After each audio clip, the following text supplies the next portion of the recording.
The blue lights on the emergency beacon flashed faster and faster inside the Zephyrian Council chamber. Ambassador Kethver watched the lights with his large compound eyes, knowing that each flash meant another of his people had died. The insect-like alien stood 7 feet tall on 4 spindly legs, his green shell marked with the scars of recent battles. 3 months ago, the Vorthan Empire had attacked without warning. Their bioships fell from the sky like giant meteors, crashing into Zephyrian cities and releasing horrors that no peaceful species should ever have to face. The Vorthans were shapeshifters who could look like anything they wanted. They used fear as a weapon, changing their bodies into nightmare creatures that froze their enemies with terror. Kethver had watched recordings of the attacks over and over.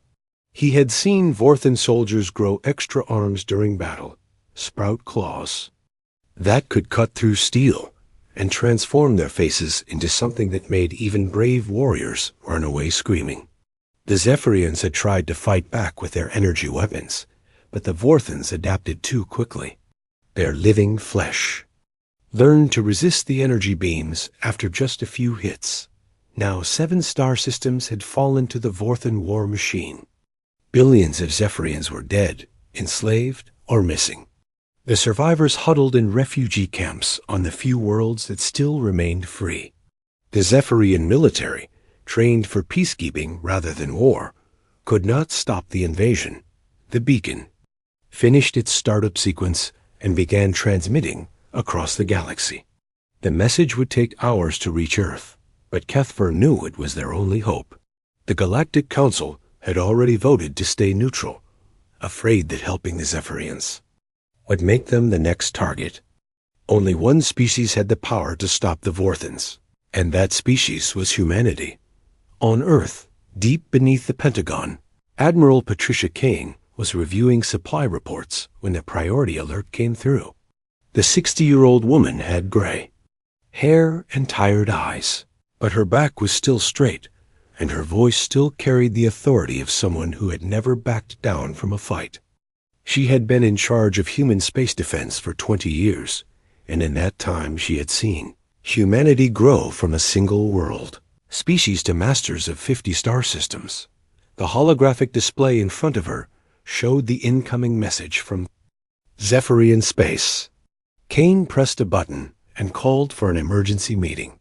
Within minutes, General Robert Hayes and Ambassador Lisa Morgan arrived in the secure briefing room. Hayes was a big man with rough hands and a face that looked like it had been carved from stone.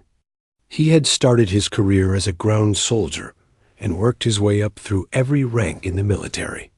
Morgan was the opposite, a small woman with sharp eyes who had spent her life studying alien cultures and languages. Together, they made up the core of humanity's military and diplomatic leadership. The message from Kethvar played on the main screen. The alien's voice, translated by computer into English, sounded tired and desperate. He showed them videos of burning Zephyrian cities, of civilians running from creatures that looked like living nightmares, of soldiers firing uselessly at enemies who healed faster than they could be hurt. The Vorthan Empire has consumed our worlds, Kethver said in the recording. They turn our own people into food for their bioships. They make our children into slaves for their hive minds. We are not warriors by nature, but we will fight to our last breath to protect what remains of our civilization. The alien paused, and his compound eyes seemed to look directly at the camera. We know that humanity has colonies on worlds that other species consider uninhabitable. We know that some humans choose to live in places where survival itself is a daily battle. We are not asking for your regular soldiers. We are asking for help from those humans who understand what it means to face death every day and refuse to surrender. Kane paused the recording. The room was quiet for a long moment. They're asking for the Doomworlders, Hayes said finally. Morgan nodded. The Zephyrians have been studying us for months.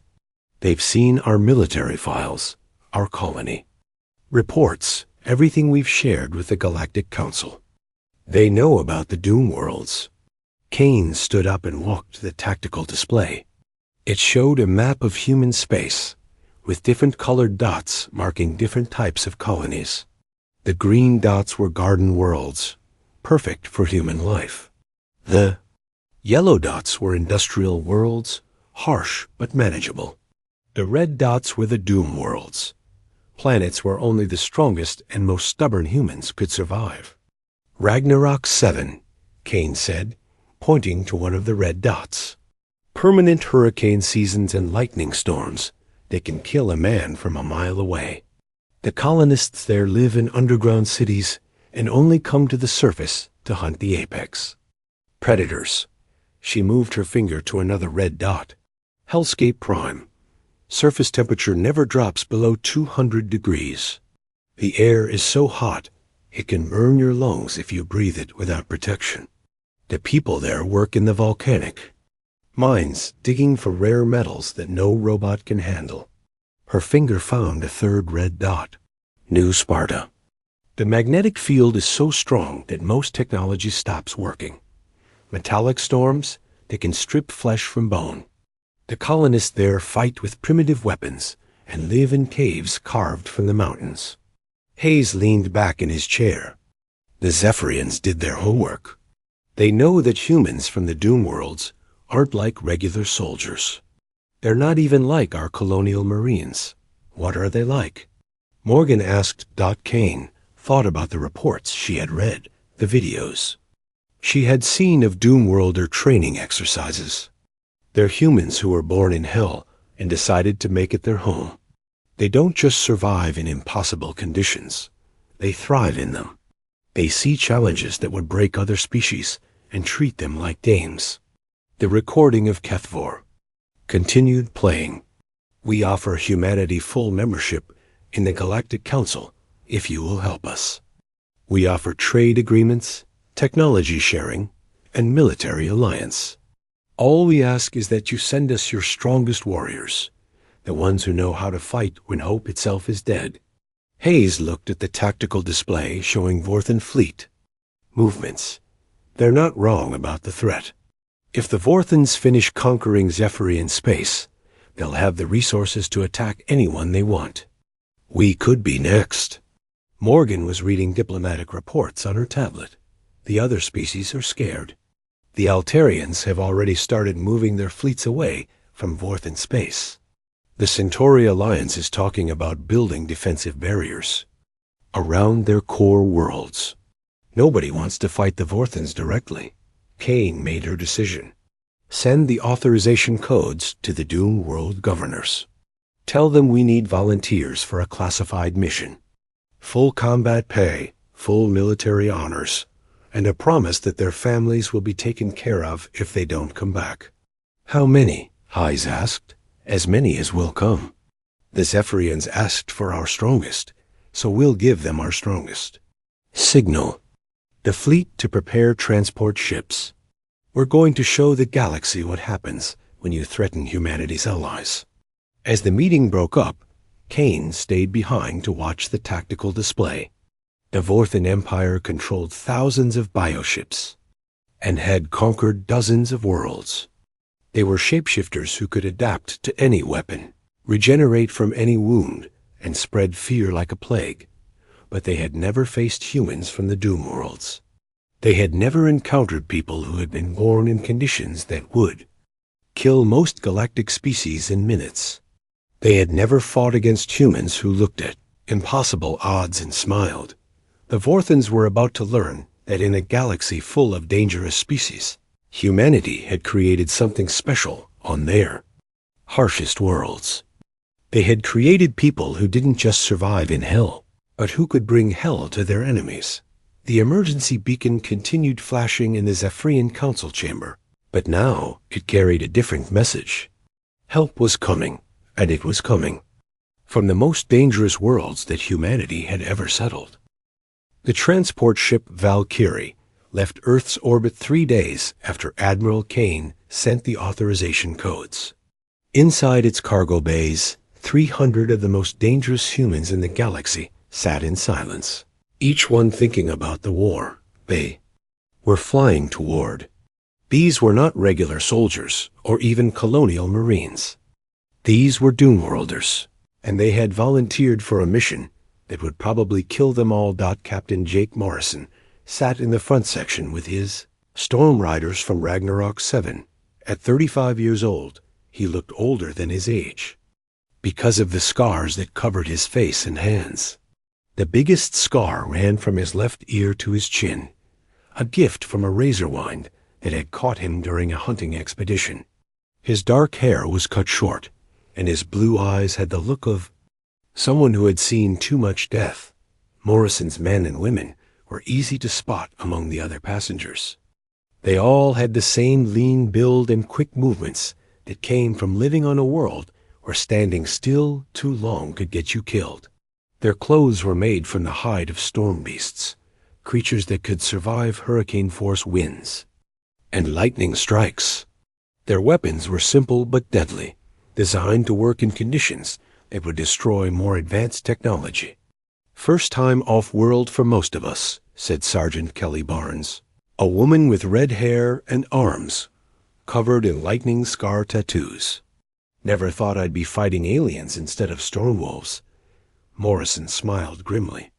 "Aliens bleed just like everything else. The only difference is we don't get to eat them when we're done." In the middle section of the ship, Major Amy Rodriguez commanded the furnace, guard from Hellscape Prime. She was a small woman with dark skin that had been permanently darkened by years of volcanic ash and extreme heat.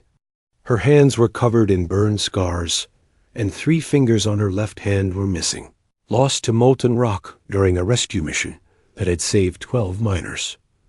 Rodriguez's soldiers wore armor made from heat-resistant metals found only on their home world. Their weapons were designed to work in temperatures that would melt most materials. They carried plasma torches as easily as other soldiers carried rifles, and their training included exercises in active volcano craters. "Intel says the Vorthans use bioships," Rodriguez said to her second-in-command, Lieutenant Carlos Vega. "Living metal that can adapt and heal. Sounds like they've never dealt with real fire before." Vega nodded. "The briefing said they evolved. In space, probably cold environments. They're not going to like what we bring to the party." "Good," Rodriguez said. "I was starting to worry this might be too easy." At the back of the ship, Colonel Dan Parker led the Iron Wolves from New Sparta. He was a tall man with gray hair and arms like steel cables, built for strength rather than speed. His face was marked with scars from metallic storms, and his left eye was artificial, replaced after a magnetic surge had destroyed the original. Parker's soldiers looked like they had walked out of an ancient war.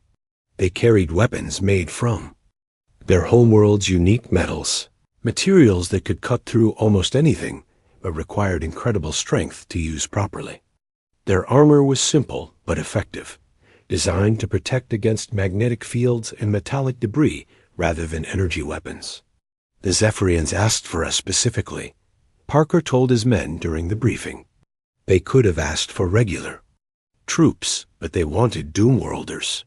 That tells me they know something about what we're going to face." Sergeant Lisa Conway, a woman with short black hair and muscles that looked carved from stone, raised her hand. "What do we know about these Vorthans?" Parker activated the holographic display. Images of shape-shifting creatures filled the space above the table. They're fear-based fighters.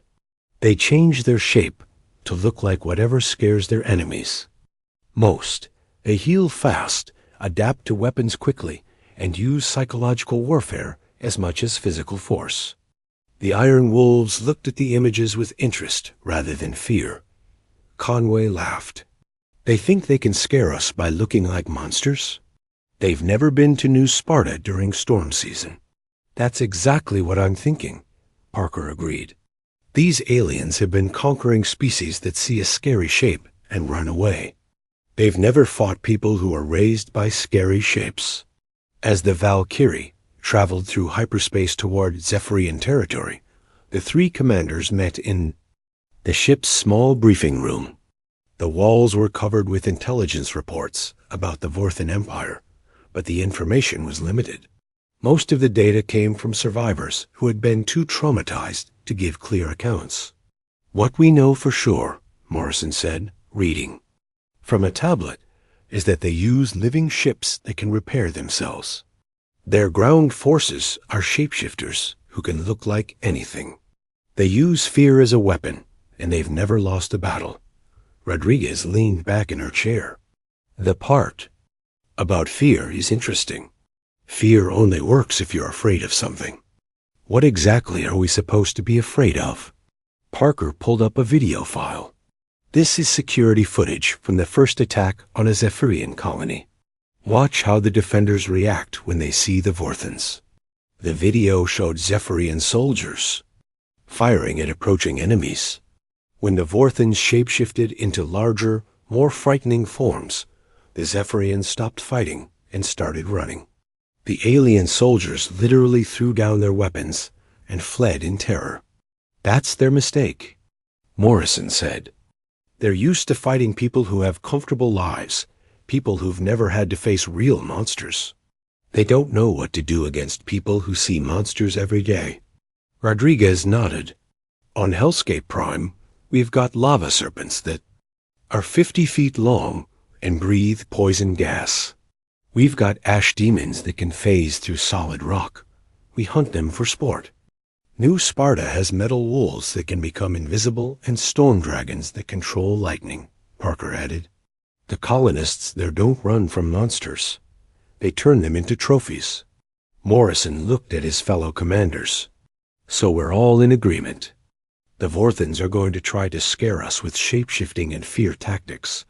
They're going to be disappointed. More than disappointed, Rodriguez said. They're going to be dead. The ship's communication system crackled to life. Attention. All personnel. We will be dropping out of hyperspace in 12 hours. Prepare for combat insertion. The three commanders stood up and shook hands. They had never worked together before, but they understood each other perfectly. They were all products of worlds that had tried to kill them every day of their lives. They had survived by being tougher, meaner, and more stubborn than anything their environments could throw at them. As they prepared to leave the briefing room, Parker stopped them. There's something else. The Zephyrians have been studying us for months. They know about the Doomworlds, know about what kind of people we are. They specifically asked for us instead of regular troops. What are you thinking? Morrison asked. I'm thinking they know exactly what they're getting. They're not just asking for soldiers. They're asking for people who can do things that regular soldiers can't do. They want us to be ourselves. Rodriguez smiled, and it was not a pleasant expression. Then that's what we'll give them. We'll show the galaxy what happens when you ask the Doomworlds for help. As the Valkyrie continued its journey toward the war zone, the Doomworlders prepared their equipment and checked their weapons. They were heading into a battle against an enemy that had never been defeated, an enemy that used fear and shapeshifting to destroy entire civilizations. But the Vorthans had made one critical error in their intelligence gathering. They had studied the species they had conquered, all of whom had evolved on comfortable worlds where survival was easy. They had learned to fight against people who had never faced real hardship, real danger, or real monsters they had never encountered. Humans who had been born in hell and decided to call it home. The Vorthan bioships fell from the sky like diseased meteors, their living hulls glowing red-hot as they punched through the atmosphere of Zephyrian Prime. Each ship was the size of a city block, with skin that rippled and moved like muscle tissue. As they crashed into the planet's surface, the ships split open like giant eggs, releasing swarms of shape-shifting warriors into the capital city of Kerishtal. Ambassador Kethver watched the invasion from the underground command center beneath the council chamber. The screens around him showed scenes that would give nightmares to any peaceful species. Vorthan soldiers poured through the streets, their bodies constantly changing shape as they hunted down fleeing civilians. One moment they looked like giant spiders with razor-sharp legs.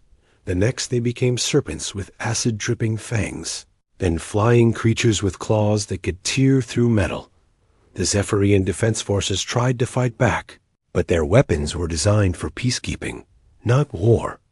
Their energy rifles could stun a single opponent, but the Vorthons healed faster than they could be hurt. Worse, the shapeshifters learned from each attack.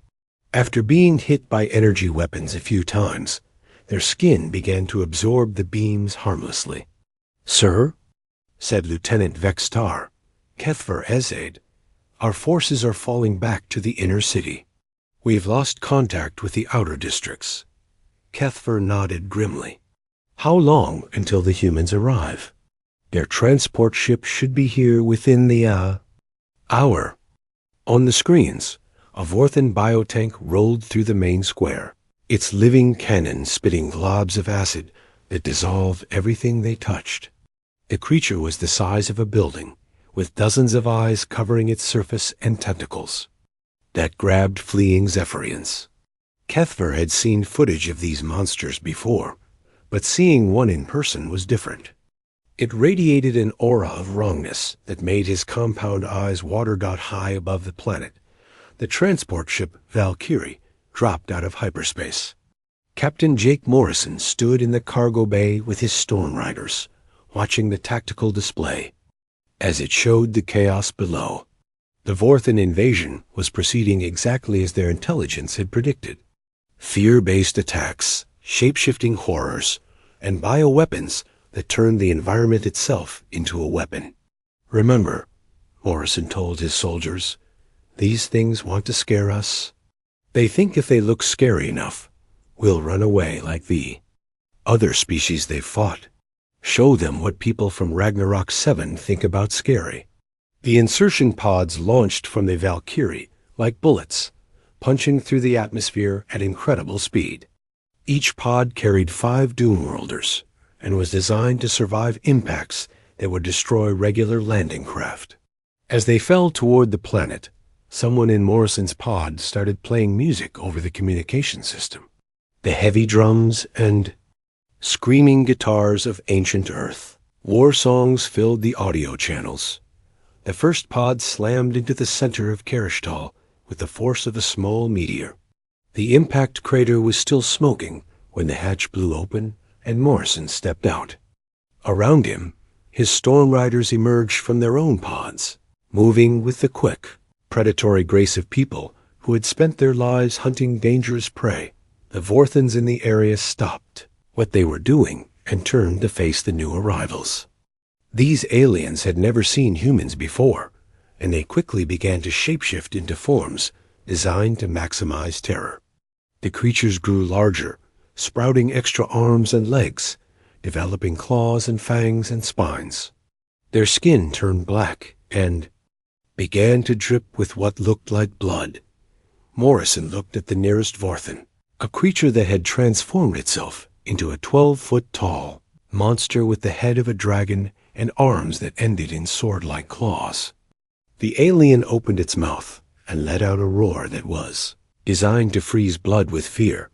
Morrison stepped forward and drove his combat knife into the creature's chest.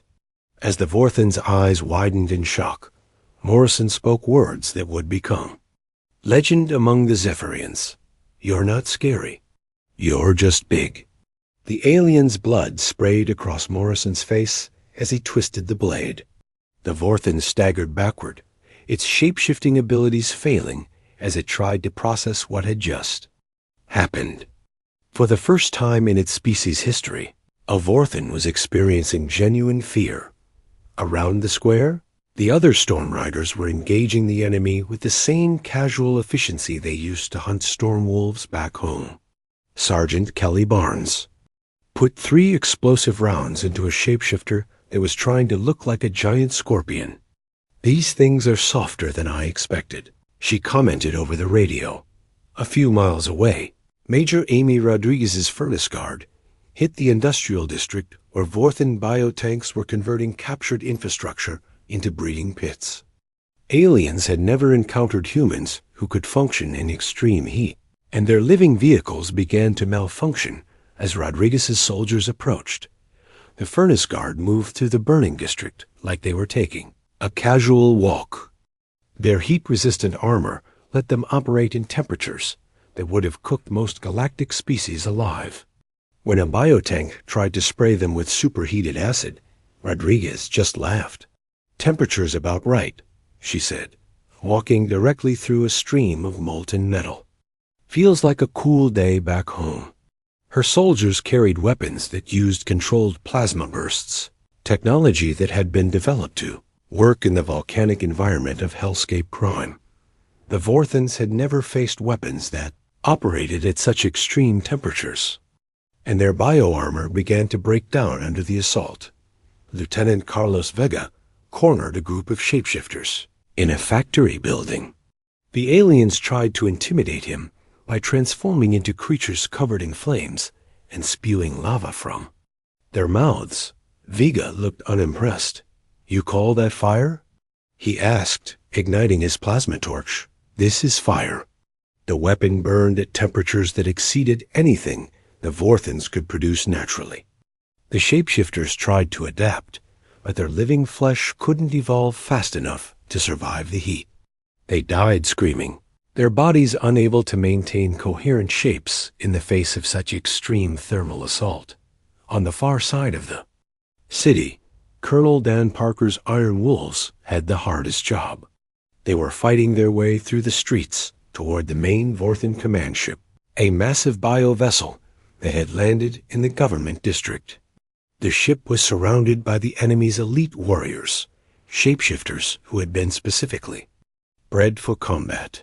The Iron Wolves moved through the battlefield like ancient warriors, their primitive weapons gleaming in the light of burning buildings. Parker himself carried a sword forged from New Sparta's unique magnetic metals, a blade that could cut through almost anything and was completely unaffected by energy shields. A Vorthan elite charged him, its body shifting between different combat forms as it ran. First it looked like a giant cat with razor claws, then a bird of prey with steel talons, then something that was all teeth and spines. Parker waited until the creature was close, and swung his sword in a perfect arc that cut the alien in half. "Form follows function," Parker said to his soldiers. "Doesn't matter what shape you are if you can't dodge a blade." Sergeant Lisa Conway was fighting 3 shapeshifters at once, her magnetic hammer crushing alien bones with each swing. The weapon was so heavy that most humans couldn't even lift it, but Conway had been born and raised in New Sparta's crushing gravity. To her, the hammer felt light as a feather. "These things keep changing shape," she called out to Parker. "They don't seem to know what they want to be." "That's their problem," Parker replied, cutting down another elite warrior. "We know exactly what we are." Throughout the city, the battle raged as the Doomworlders fought their way through the Vorthan forces. The aliens had expected to face another species that would flee in terror when confronted with shape-shifting horrors. Instead, they found themselves fighting humans who treated their worst nightmares like minor inconveniences. In the underground command center, Kethver watched the battle unfold on his screens. The human soldiers were pushing the Vorthans back, but what amazed him most was their complete lack of fear. These were people who had been born in conditions that would have killed most galactic species, raised in environments that treated death as a daily possibility. "Sir," said Lieutenant Vextar, "the humans are requesting permission to advance to the next phase of their assault." Kethver looked at the tactical display. The Doomworlders had been fighting for less than an hour, but they had already broken through the Vorthan front lines. The aliens who had conquered 7 star systems were retreating in confusion, unable to understand why their fear-based tactics had failed so completely. "Give them whatever they need," Kethver said. "These humans are not what I expected." Above the city, the Valkyrie continued to orbit, ready to provide support if needed. But Captain Narration and his fellow commanders were handling the situation exactly as they had planned. The Vorthans were learning that shapeshifting and fear tactics were useless against people who had been forged in the fires of the galaxy's most dangerous worlds. The real battle was just beginning. The battle for Zephyrian Prime entered its second day, with the Doomworlders pushing deeper into the city. The Vorthans had never retreated before in their entire history as a species, but these humans were unlike any enemy they had ever faced. Every fear-based tactic failed. Every shape-shifting horror was met with casual violence, and every adaptation was countered by soldiers who seemed to enjoy the challenge. In the Vorthan command ship, High Commander Zethmer studied the battle. Reports with growing confusion. The creature stood 9 feet tall, its body a constantly shifting mass of black flesh that reflected its emotional state. Right now, spikes of bone were erupting from its skin, a sign of extreme stress. How many of our warriors have fallen? Zethmer asked its subordinate, a smaller Vorthan whose body rippled with nervous patterns. Over 3,000, High Commander. The humans show no fear response to our combat forms. They attack our shape-shifted warriors as if they were fighting ordinary prey animals. Zethmer's body began to glow with angry red patches. Impossible. Fear is universal. Every species we have conquered learned to flee when they saw our true power. These humans must have some weakness. High Commander, the subordinate said carefully, perhaps we should deploy the nightmare synthesis. The suggestion made Zethmer's entire body freeze. The nightmare synthesis was their most powerful weapon, a biomechanical device that could reach into an enemy's mind and manifest their deepest fears as physical reality. It had only been used once before, against a species that had proven particularly stubborn. The results had been so devastating that the aliens had surrendered within minutes. Prepare the device, Zethmer ordered. We will show these humans what true terror looks like. Captain Jake Morrison was leading his storm riders through the government district when the ground beneath their feet began to crack and split. The street opened up like a flower, and something rose from the depths below. It looked like a massive tree made of metal and flesh, with branches that ended in pulsing organs and roots that dug deep into the planet's core. What the hell is that? Asked Sergeant Kelly Barnes, raising her rifle. Morrison studied the device through his tactical scope. Bioweapon of some kind. Probably their next trick to try and scare us. The nightmare synthesis began to work, its psychic tendrils reaching out to probe the minds of the human soldiers. The air around the storm riders started to shimmer and twist as the device accessed their memories, searching for their deepest fears and traumas. The space around Morrison filled with images from Ragnarok 7, hurricane winds that could tear. A man apart, lightning storms that turned the sky into a field of death, predators with claws like swords and hunger that never ended. The device showed him his worst memories, the times when he had watched friends die in the storms, the moments when survival had seemed impossible. But Morrison just smiled. You made a mistake, he said, speaking into his communicator so the Vorthans could hear him. You tried to scare us with our own world. But we're not afraid of Ragnarok 7 anymore. We conquered it. We made it our home. The storm riders moved through the nightmare manifestations like they were walking through a familiar neighborhood. They had lived with these fears every day of their lives, had faced them down, and won so many times that seeing them again was almost comforting. Barnes laughed as she walked through a projection of a Category 5 hurricane.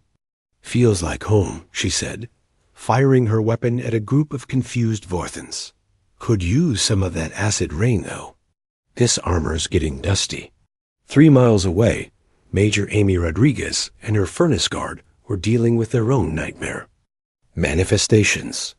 The synthesis had filled the industrial district with images of Hellscape Prime's worst disasters. Volcanic eruptions that could melt steel, lava flows that moved like rivers of death, temperatures so extreme that unprotected humans would burst into flames. Rodriguez walked through a lake of manifested lava, her heat-resistant boots leaving smoking footprints on the molten surface. Around her, the furnace guard moved with the same casual confidence they showed when working in the volcanic mines back home. "This actually feels nice," Rodriguez commented, letting the fake lava flow around her ankles. "Reminds me of the hot springs near the sulfur mines." Lieutenant Carlos Vega was fighting a group of Vorthans who were trying to hide behind the nightmare projections. The aliens couldn't understand why the humans weren't running away screaming. Every other species had broken when faced with a nightmare synthesis. "The problem with making nightmares real," Vega said as he cornered a shapeshifter, "is that some people live in nightmares every day. We stopped being scared of our homeworld a long time ago." On the far side of the city, Colonel Dan Parker's Iron Wolves were facing the most intense manifestations.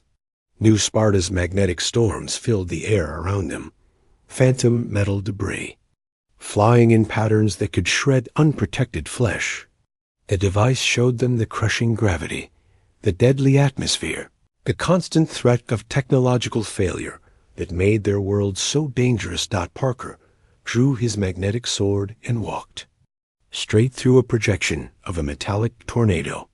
The weapon in his hands was forged from the same deadly materials that the nightmare was showing him, but he had learned to use those materials as tools rather than fear them as weapons.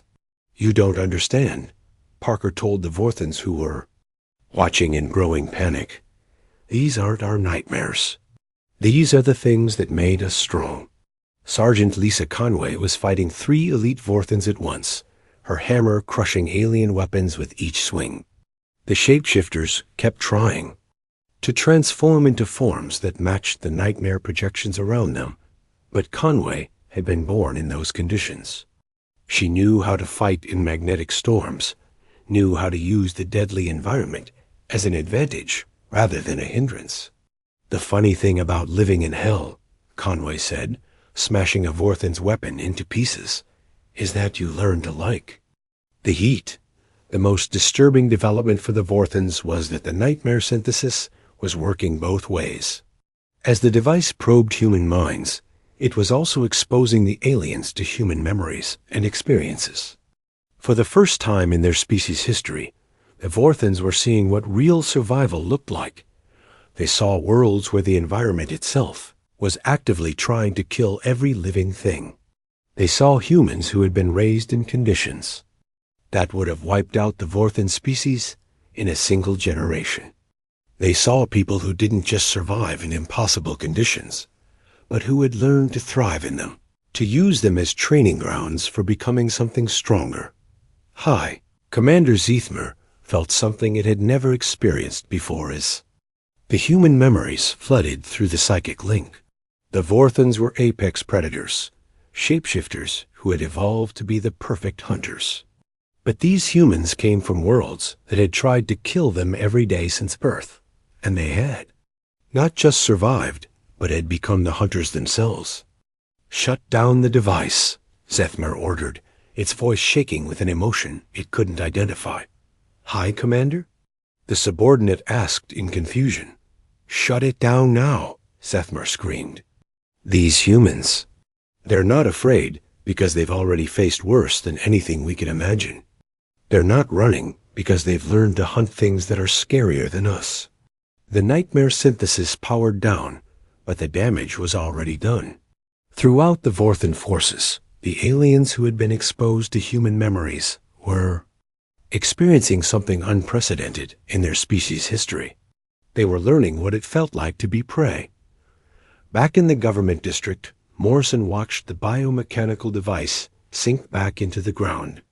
Around him, his storm riders were checking their weapons and preparing to advance toward the Vorthan command ship.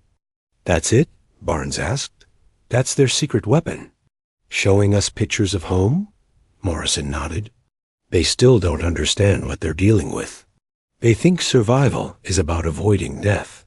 We know survival is about accepting death and fighting anyway." The Storm Riders, Furnace Guard, and Iron Wolves regrouped at the base of the Vorthan command ship. The massive biovessel was still defended by hundreds of elite warriors. But the aliens no longer moved with the same confidence they had shown at the beginning of the battle. Parker looked up at the ship's living hull. "Think they're starting to understand what Doomworlders are." Rodriguez smiled, and it was not a kind expression. "They're starting to understand that they picked the wrong species to threaten. They wanted to see monsters, so we showed them what real monsters look like." Morrison activated his communicator and opened a channel to the Vorthan command ship. "This is Captain Morrison of the Terran Doomworlders. You tried to scare us with our own fears. Now let us show you what we do to things that threaten our allies." High above the city, the Valkyrie detected massive energy signatures as the Vorthan BO ships began to power up their escape systems. For the first time in their history, as a conquering species, the Vorthans were preparing to retreat from a battle they couldn't win. The monsters had met their monsters, and they had learned what it meant to be afraid. The Vorthan retreat began at dawn on the third day. High Commander Zethmer stood in the command center of the bioship, watching as his forces pulled back from positions they had held for months. The massive creature's body had turned a pale gray color, a sign of defeat that no Vorthan had ever displayed before in their species' history. "Send the transmission," Zethmer ordered its communications officer. "Open a channel to the human fleet command." The signal reached Admiral Patricia Kane on Earth within hours. She sat in the Pentagon's Strategic Command Center, surrounded by military advisors, who were still trying to process the reports coming in from Zephyrian Prime. The Doomworlders had not just won a battle. They had broken an empire that had never known defeat. The holographic display activated, showing the twisted form of High Commander Zethmer. The alien's voice came through the translators, but even the mechanical words couldn't hide the fear in its tone. "Admiral Kane of the Terran Federation," Zethmer said, "the Vorthan Empire formally requests negotiations for the withdrawal of our forces from Zephyrian space." Kane noticed the word requests immediately. The Vorthans had never requested anything from any species. They had demanded, conquered, and consumed. But 3 days of fighting, the Doomworlders had taught them that there were some enemies who couldn't be intimidated or defeated through fear. "The terms are simple," Kane replied. "Complete withdrawal from all Zephyrian systems. Return of all captured civilians. Reparations for the damage you've caused. And a guarantee that the Vorthan Empire will never again attack any species allied with humanity." Zethmer's body rippled with patterns of submission. "We accept these terms." The transmission ended, and Kane leaned back in her chair. Around the table, her advisors looked stunned. General Robert Hayes was the first to speak. "They surrendered," he said in disbelief. "An empire that has conquered dozens of worlds just surrendered to 300 soldiers." Ambassador Lisa Morgan was reading diplomatic reports on her tablet. "The ripple effects are already starting. Every species in the galaxy is reassessing their opinion of humanity. The Altarians want to establish formal trade agreements. The Centauri Alliance is asking about military cooperation treaties." Kane smiled. "The Doomworlders showed the galaxy what humans are capable of when we're properly motivated. Now everyone wants to be on our side instead of against us." On Zephyrian Prime, Captain Jake Morrison stood in the ruins of the government district, watching as Vorthan bioships lifted off from the planet's surface. The alien vessels moved slowly, carefully, as if afraid that sudden movements might provoke another attack from the humans below. Ambassador Kethvar approached Morrison with a group of Zephyrian officials. The insect-like alien's compound eyes reflected a mixture of gratitude and amazement. "Captain Morrison," Kethvar said through his translator, "your species has given us a gift we can never repay. You have not only saved our worlds, but you have shown the galaxy that the Vorthan Empire can be defeated." Morrison nodded. We did what we came to do. Your people are safe. But how? Asked one of the Zephyrian officials. Our military analysts have studied the battle recordings. The Vorthans used every weapon in their arsenal, every fear-based tactic that has worked against other species. You walked through their worst attacks as if they were minor inconveniences. Major Amy Rodriguez, who had been listening to the conversation, stepped forward. The problem with fear-based tactics is that they only work if you're afraid of something. We stopped being afraid of scary things a long time ago. Colonel Dan Parker joined the group, his magnetic sword still strapped to his back. The Vorthans made a mistake in their intelligence gathering. They studied species that evolved on comfortable worlds, places where survival was easy. They never encountered people who were born in hell and decided to make it their home. Kethvor's translator worked for a moment, then produced a sound that might have been alien laughter. You speak of your worlds as if they were prisons, yet you chose to live there. That's the point, Morrison said. The Doom worlds aren't prisons. They're training grounds. Every day we survive, there makes us stronger, tougher, more resilient. By the time we're old enough to fight, we've already faced worse enemies than anything the galaxy can throw at us. The Zephyrian officials exchanged glances. One of them, an elderly alien with silver markings on his shell, spoke up. We have studied your species for months, but we still do not understand. Why do humans choose to live in such dangerous places? Rodriguez smiled. Because someone has to.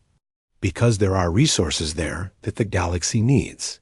Because it's better to face the danger and control it than to run away and let it control you. Parker nodded agreement. The Doom worlds teach you that there's no such thing as impossible, only expensive. Everything can be overcome if you're willing to pay. The price. And what price did you pay? Kethvar asked. Morrison looked at his fellow commanders, then back at the Zephyrian ambassador. We paid with blood, sweat, and the willingness to die for what we believe in. We paid with the knowledge that failure means death, not just for us, but for everyone we care about. Most species see that price and decide it's too high. But not humans from the Doom worlds, Parker added. We see that price and ask for the receipt. Over the following weeks, the news of the Vorthan defeat spread throughout the galaxy. Species that had remained neutral during the invasion suddenly found reasons to establish diplomatic relations with humanity. Trade agreements were signed, military cooperation treaties were negotiated, and research partnerships were formed. The Galactic Council voted unanimously to offer humanity full membership, with unprecedented privileges.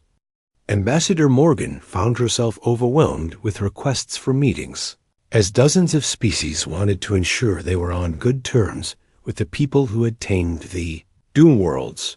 But the most significant change was more subtle.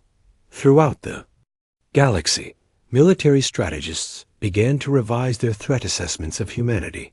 The colonial Marines and Terran Navy had already earned respect as professional, competent forces. The Doomworlders had revealed that humanity possessed something far more dangerous, the ability to thrive in conditions that would destroy other species. Morrison, Rodriguez, and Parker were decorated by both human and Zephyrian authorities in a ceremony broadcast across the galaxy. But the medals felt strange to them.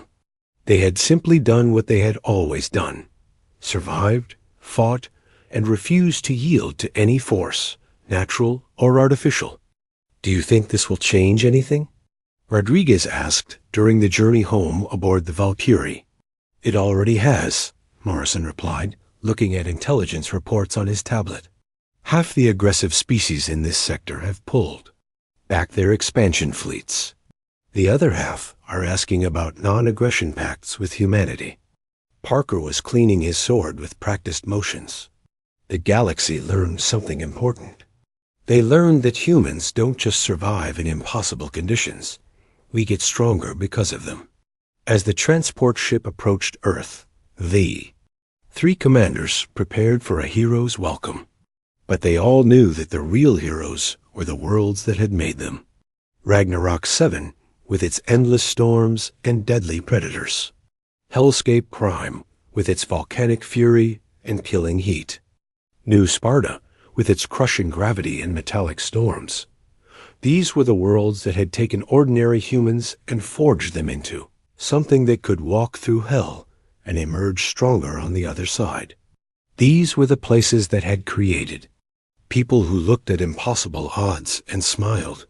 The Doomworlders were coming home, but their legend would spread throughout the stars. The galaxy now knew that humanity's greatest weapon wasn't its technology or its tactics, but its refusal to accept defeat, no matter how overwhelming the odds. In his final report to Admiral Kane, Morrison wrote, "Mission accomplished. The Zephyrians are safe, the Vorthans are defeated, and the galaxy knows what happens when you threaten humanity's allies. The Doom worlds have spoken, and the universe has listened." Kane read the report and smiled. The Zephyrians had asked for aid, and humanity had sent them something far more valuable than soldiers. They had sent them proof that in a universe full of hostile forces, there were still people willing to stand against the dark, no matter what the cost. The age of the Doomworlders had begun.